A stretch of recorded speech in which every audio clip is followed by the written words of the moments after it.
Hello, Radhe Radhe भक्तों, कैसे हो आप सब? आशा करती हूँ आप सब अच्छे ही होंगे। आज हम बात कर लेते हैं ज्ञान की, भगवान को जानने की। भगवान को जानने के लिए हमारा मन केवल भगवान में संलग्न रहना चाहिए। भगवान पर ही निर्भरता संसार, धन संपत्ति, सगे संबंधी, शिक्षा, शक्ति, सामर्थ्य, प्रभुत्व पर नहीं, केवल एक ही धुन में रहना चाहिए, वो है भगवान। भगवान को स्मरण करना। भगवान की भक्ति तो हर कोई करना चाहता है, लेकिन जिज्ञासु हजारों में से एक होते हैं। पर ऐसे अनेक जिज्ञासुओं में से कोई विरला ही सिद्धि प्राप्त कर पाता है। मोह या कामनाओं को छोड़ने से भी अधिक आवश्यक है मुक्ति की तीव्र और निरंतर आकांक्षा। मेरे अतिरिक्त कुछ भी नहीं है। जैसे सूत्र में बंधी मोतियों, वैसे ही यह जगत मुझ में पिरोया हुआ है। भगवान श्री कृष्ण कहते हैं कि किस तरह वह स्वयं ही समस्त सृष्टि कैसे बने हैं। वास्तव में उनके अतिरिक्त कुछ भी नहीं है। मैं पानी का रस और जीवों का जीवन हूँ, तो वह कह रहे हैं कि वे सार तत्व हैं, पानी या प्राणियों का मूलभूत हैं। आगे भगवान श्री कृष्ण कहते हैं, मेरी इस त्रिगुणमयी माया को तोड़ पाना असंभव है। जो निरंतर मेरी आराधना करते हैं, केवल वही इसे पार कर पाते हैं। माया 3 गुणों से बनी है, सत्व, रजस और तमस। माया शब्द का अर्थ है वह जो नहीं है, अकथनीय। इसे समझने का प्रयत्न व्यर्थ है। माया का सामना करने का केवल एक ही मार्ग है, इसे पार करना। यह स्वप्नावस्था में स्वप्न देखना क्या होता है, बिल्कुल वैसा ही है। बाहर आ जाओ, तुम जान जाओगे कि तुमने सपने में जो देखा है वह वस्तुतः सत्य नहीं था।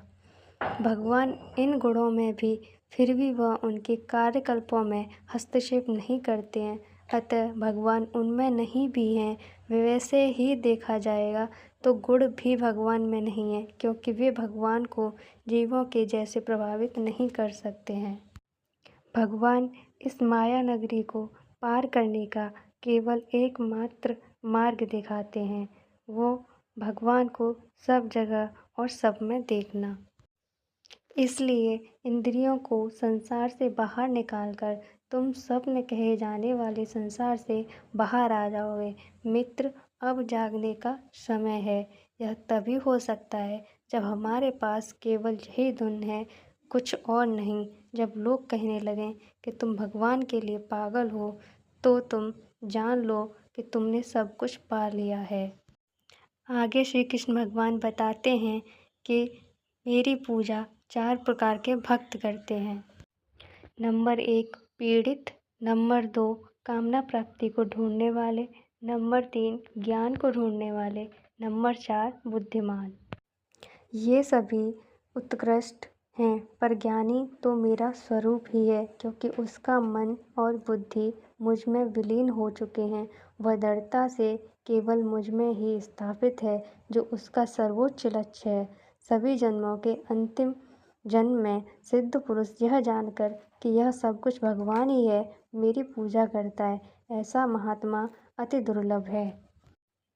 आगे भगवान बताते हैं कि ज्ञानी भगवान को सबसे ज़्यादा प्रिय होते हैं। मूर्ख और दुष्ट मेरी आराधना नहीं करते, वे अजेय माया में लिप्त हैं।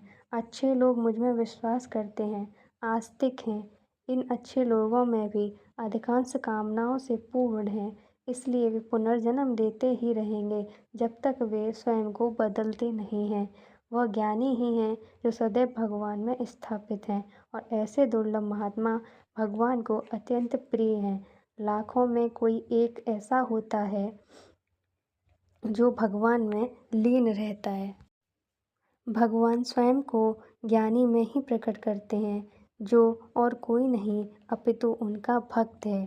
भगवान उस जगत में अपना खेल भक्त के माध्यम से प्रारंभ करते हैं। ज्ञानी अपने भक्तों के लिए दिखाई देने वाले भगवान बन जाता है, और सभी कामनाएं भगवान द्वारा बहुत आसानी से पूरी कर दी जाती हैं। भगवान कहते हैं कि तुम ज्ञान श्लोक परमात्मा का ज्ञान के इस जगत में भगवान के अतिरिक्त कुछ भी नहीं है। इसको प्राप्त कर भगवान तक पहुँचोगे। मोह या भ्रम का तात्पर्य द्वंद्वों में बह जाना है। प्रशंसा चाहते हैं परंतु अपमान नहीं चाहते। सिक्के का केवल एक ही पक्ष चाहते हैं, दूसरा नहीं। बिना समझे कि एक पक्ष को चुनने से दूसरा तो अपने आप साथ आ ही जाता है। पुण्य आत्मा जो अब पाप मुक्त हैं, वे द्वंद्वों के दोनों पक्षों को भगवत की दया मानकर सहन करते हैं।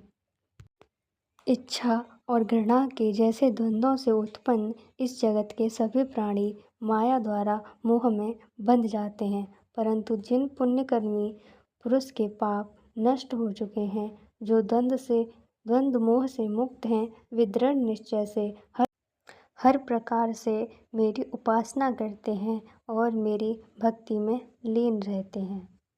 बोलो राधे राधे, बोलो राधे राधे। जय श्री कृष्ण।